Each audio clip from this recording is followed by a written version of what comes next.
என்கிட்ட ஏதாவது மறைக்கிறியா? ஆ? சொல்லு. என்கிட்ட சொல்லாத பர்சனல் எதுவும் இருக்கா என்ன? நான்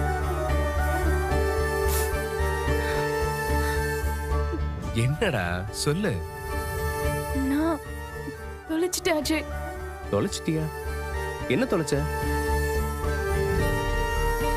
அஞ்சலி, அஞ்சலி உன்னதான் கேக்குறேன், என்ன தொலைச்ச? அது அது நான் ம்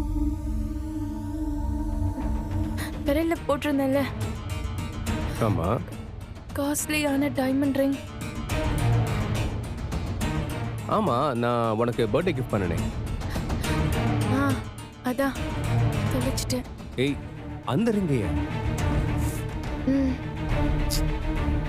என்ன அஞ்சலி, அது எவ்வளவு சென்டிமெண்டான ரிங்கு. அத கல்யாணத்துக்கு முன்னாடியே நான் உனக்கு கட்ட தாலின்னு அடிக்கடி சொல்லிட்டே இருப்பியே. அதை எப்படி அஞ்சலி தொலைச்ச? எப்படி தொலைச்சேன்னு தெரியல அஜய். என்ன அஞ்சலி நீ நல்ல மூட்ல வந்த, இப்படி டிஸ்டர்ப் பண்ணிட்டியே. பார்த்து கவனமா இருக்க மாட்டியான்னு? என்ன அஞ்சலி உடனே மூஞ்சி தூக்கி வச்சுப்பியே. சரி விடு. பரவாயில்ல. நீ அந்த ஹோட்டல்ல விசாரிச்சியா? யார் எடுத்தான்னு தெரியல. ஆமா, அவ்வளவு காஸ்ட்லியான ரிங்கு யாருக்கு தான் ஆசை வராது? எல்லாருமே எடுக்கணும்னு தான் நினைப்பாங்க. இங்க பாரு, ஒரு விஷயம் நல்லா தெரிஞ்சுக்கோ.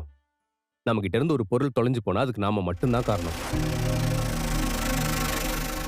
எடுக்கிறவங்கள நாம எந்த தப்புமே சொல்ல முடியாது. நாம தான் நம்ம திங்ஸ் எல்லாத்தையுமே பத்திரமா வச்சுக்கணும்.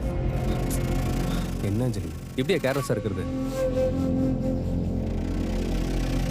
என்ன கேட்டா தப்பு உன் மேலதான் அஞ்சலி.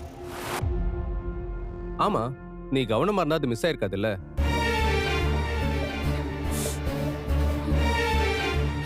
சரி விடு. எனிவே ஃபீல் பண்ணாத, பாத்துக்கலாம்.